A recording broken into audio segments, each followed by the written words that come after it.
Hey there, it is Melanie back with another heavy metallurgy review. Today I'm going to be talking about the new Varathron album, The Crimson Temple.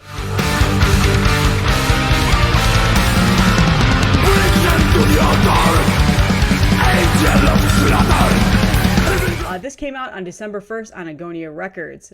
This band is out of Greece. This is their 7th full-length album. It has been 5 years since their last album, The Patriarchs of Evil. So very, very excited that they finally have a new album out. Gonna be honest with you, this was a bit of a shock. When it came out, I knew it was coming. I was waiting for it. Did not expect it to be as enjoyable as it was. This was kind of one of those undisputed sleepers that a lot of people probably weren't expecting to be as good as it was. Now, this band is classified as a black metal band. However, I feel like for this album and their previous albums and the trajectory that this band is going down in terms of sound, I don't really hear a whole lot of black metal on this album. In their past earlier releases, the ones that make them, their legendary releases like His Majesty at the Swamp, those older releases do have a little bit more of that raw and edgier black metal sound. However, this newer sound that Varathron is on definitely feels a little bit more like a heavy metal, melodic, maybe even melodic black metal sound that you hear throughout this whole entire album. This production is a lot more cleaner. It's definitely following the path of the Patriarchs of Evil, where you've started to hear that, and it's a very good production. That is one of the things I want to call out for this album. So again, if you're one of those black metal like cultists that are looking for that raw, edgier black metal sound, you're definitely not going to get that on this album. Now, track by track basis we'll get there, but what I wanted to do was call out the album art, which is by Paolo Girardi. He has done Nightmare and Sulfur Aeon and Cryptopsy within the last year or so. This album artwork is fantastic. Some of my favorite album art to come out this year, definitely gonna get this on a t-shirt or something because it's just simply stellar. So I always like to call that out, one of the shining spots of this album. So let's get down into the music. So like I said, there's not a whole lot of black metal sound on this album. There's definitely some sinister parts on here, but throughout the whole entire album, you get this really folky Mediterranean sound and atmosphere that really makes you feel like you are maybe out in Greece, and that definitely is littered throughout the whole entire album. That is one of the things about the album that I absolutely love. I love when there's that other type of like folk atmosphere, Mediterranean, like I said, atmosphere that gets added into to the music and to the writing. It's one of the things that I enjoyed the most and also was not expecting to hear as much on this album. So it was a pleasant surprise, unexpected surprise for me. I was going in a little bit blind. I wasn't too familiar with Patriarchs of Evil. It was one of those albums that I did not listen to a whole lot. I'm more familiarized with Varathron's older albums that have more of, like I said, that sinister, darker, raw sound. So this was a surprise to hear how much of the heavy metal instrumentation was and the sound was that was littered throughout the whole entire album. The first song is just an instrumental track. It's a very melodic, folky, Mediterranean track that then segues into the second song, Hegemony, I think is how you say that, of Chaos. This is, again, more of a melodic, folky, Mediterranean black metal feel. I mean, black metal is a very asterisk at this point. It's filled with riffs, powerful drums. This feels just like a war anthem song at this point. It's very cinematic. And the one fantastic thing of many on this album is Stefan's vocals. He's got this raspy, really low, raspy, like scream singing, I guess you could say. And scream singing, not in the vein of like the high-pitched grindcore scream singing, but like almost like a spoken screaming where he's standing on the corner of a street preaching stuff to you and yelling things to you. Like, that's what it feels like. It's a very cinematic approach in terms of his vocal style. That is throughout the whole entire album. It's very unified, and it's crisp. It's stellar. I absolutely love his vocal style on here. It's unique, and it's not the stereotypical black metal shrieking or the low guttural death metal growls. It's his own style of singing. So Stefan's vocals on this song are awesome, and it's got a very raspy growl, like I said, and there's a very chunky bass presence throughout this whole entire album. It's not buried in the mix whatsoever, and that's what makes this song simply fantastic. It's a great, what's called album opener, even though there's an instrumental track. It really, really sets the tone for what you're about to listen to for the rest of the album.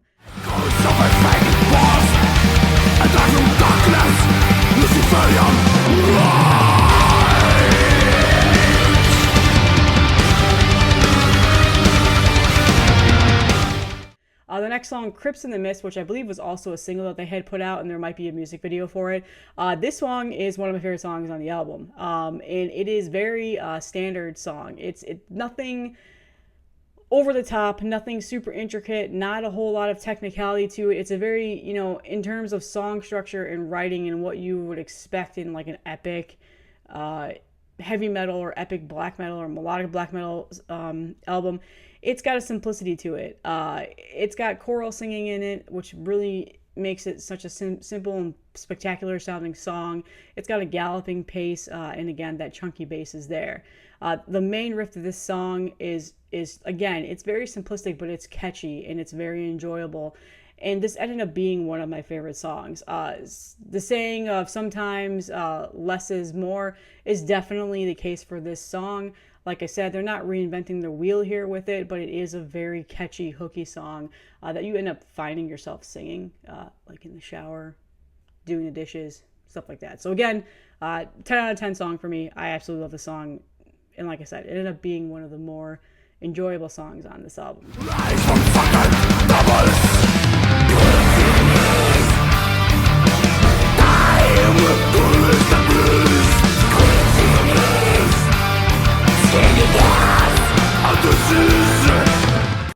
The next one, Sumerian, I think it's how you say it, Sumerian Priesthood. This is, again, one of those like cinematic spoken story songs with Stefan's vocals. He's standing in the street and possibly preaching something. And it's definitely, again, one of my favorite songs on the album. It's just a fun guitar riff, and it's got a very majestic and melodic feel to it. So again, that Mediterranean, mystical, whimsical theme is very heavy within the first couple of songs and really sets the tone for what you're getting yourself into.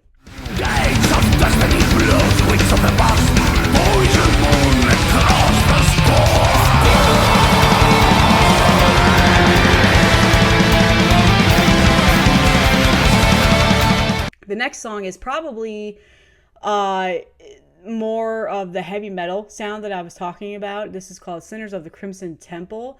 This actually is, again, one of my favorite songs. It's got a very heavy metal guitar riff. Reminiscent a little bit of Judas Priest, I'm not going to lie. I hear that from time to time. It's got the chorus in here again. It adds a really good layer to the song. But it's got heavy metal guitar solos and riffs. They're very catchy.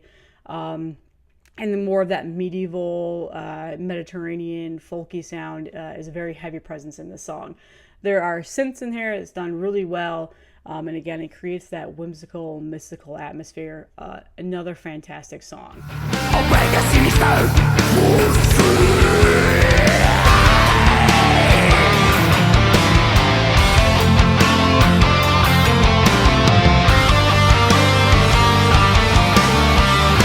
The next song, Immortalis Reginum Diaboli, probably butchered that.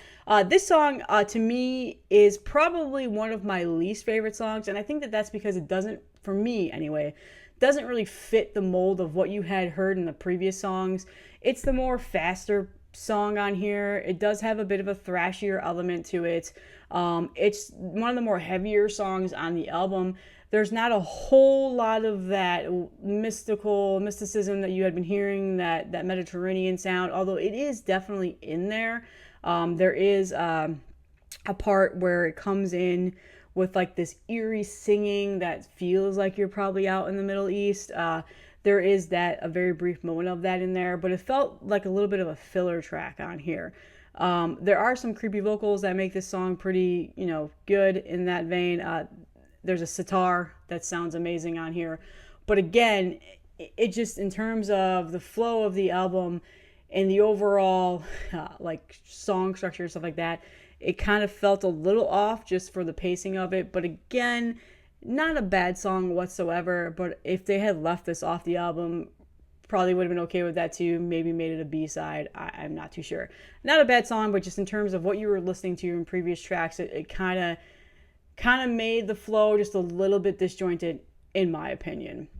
But we go back to that flow that I'm talking about later on. The next song is To the Gods of Yore. This is more of the slowest paced song on the album. It's got like a chunkier, almost sludgier, not sludgy, but like doomier guitar riff on here. Very chunky bass. That sitar is back, and there's even like maybe congas or bongos that are being played here and there. The song is a bit repetitive. It's possibly my least favorite song on the album. This felt more of like a filler song as well. And with these being back to back, I got a little bit worried about, oh no, maybe we're getting to that side B part where you kind of start to get lost and bored.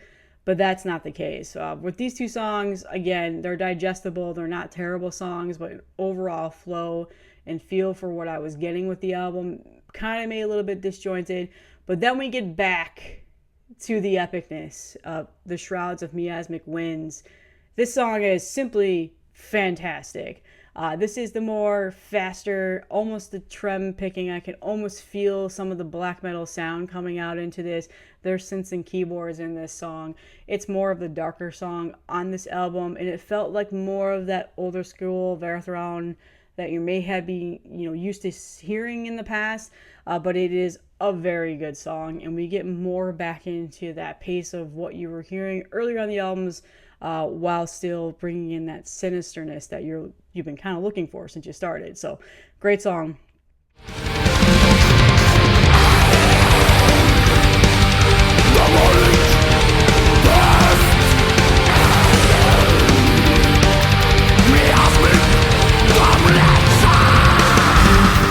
Swamp King is followed by this. This actually, I did not like this song when I first heard it. I thought it was a little cheesy with how it's kind of like a war cry anthem. They chant Swamp King like towards the end of the song. But going back and listening to this several times, it's a very heavy metal style song. It's got that mystical and mysticism back in that you've been hearing from the previous tracks. And the ending of this song is so cinematic. Like, you feel like you're watching a movie with this, and epic. And like I said, it's got that epic chant of Swamp King at the end, but there is an added layer where it has this percussion section of various percussion instruments. I don't know exactly what all they were playing, but it's so good, and it goes so well with the epic chanting, and it felt like a war cry song again. And after listening to it several times, I'm on board. The cheesiness is definitely there, but it's a good cheese, and I can't pass up a good cheese whatsoever. Finally, to end this album, I think it's a very strong song to end the album, Constellation of the Asherons, or Archons. Words. It's definitely the longest song on the album. It clocks in at 7 minutes and 34 seconds. There's definitely evil and sinister sounding vocals on this. It's a little bit more of that cinematic, slow build-up, but it is a very, very good album ender. Again, Stefan's vocals stand out as being one of the shining spots for that song, and just overall, the album, his vocals are just so pristine, and they fit so well, and I love how unique and sinister sounding they are throughout the whole entire album.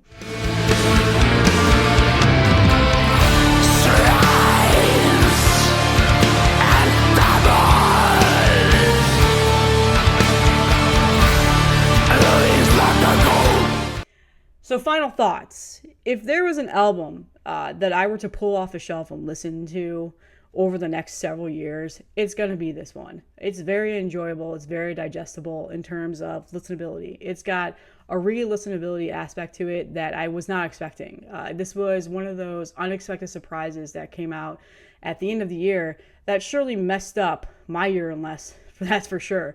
And sure, probably many others who are currently in the process of finalizing their year-end list. This comes out and they're like, well, now this needs to go somewhere. It's definitely warrants that, and it's definitely being thrown into mine high up there. I absolutely love this album, despite some of the disjointedness that I had talked about. That has not been a deterrent for me to listen to it. This album creates like a very happy vibe for me, considering it's evil, like sinister, past black metal band, or they're labeled as that. But that Mediterranean mysticism that they bring into this album, it's really enjoyable. It's fun. And I've been listening to this every single morning when I'm getting my day started. It amps me up. It makes me in a good mood. There's a lot of musicianship on this album that is so good. They're so talented. They write really good guitar riffs, and like I said, the vocals are top tier. The bass and the drumming and all of the instrumentation that they add into this and layer it in makes it such a really fantastic album. I was not expecting this to be as good as it is. The one thing that I absolutely love about this album are the heavy metal influences that they throw into here. I love heavy metal, especially traditional heavy metal, and they bring some of that sound into this. Like I said, I heard a little bit of Judas Priest here and there, and that is definitely one of the things that I absolutely love. The cons of this album are that if you are looking for that darker, bleaker black metal sound, you're not going to get that with this album. And that can be a little bit surprising when you see it labeled as black metal and you turn it on and you're like, what is this? Which is immediately is what I was like when I first heard this album. But if you get past that, you're able to enjoy it. But however, if you're a traditional black metal listener, if you want to listen to that evil shriekingness, the tremolo picking, and not a fan of the heavy metal sound, this album is definitely not going to be for you. All in all, I don't sleep on this album. I think you'll enjoy it if knowing those things going into it, and it is one of the best albums to come out this year. It was a pleasant surprise. That's all I have on Varathron, but I do have a couple call-outs that I want to mention. This is not plugged. I was not asked to do this, but there are 2 Bindrune recording releases that came out within the last couple of weeks. One is the new Panopticon album, The Rhyme. What is this, a memory? I keep on saying The Rhyme of Reason. Fantastic album. I did a review on it on my own personal channel at Melanie Loves Death Metal. Just an amazing album, so check this out. If you know Panopticon, then you know what you're getting yourself into. It's incredible. And then another release that came out on Bindrune Recordings is the Exulansis album. This is called Overtures of Uprising. Yes, Uprising. This also came out recently. This is a very good black metal, rawer sounding black metal. It's got a violin that's fantastic. Very good album, so definitely check this out. Those are 2 releases that recently came out that I've also been enjoying and should be thrown into your end list too. So that's all that I have. Thank you guys, and I hope you enjoy the rest of your year. This is going to be my last official review for Heavy Metallurgy in 2023, but I'll be back with plenty more in 2024. See you later.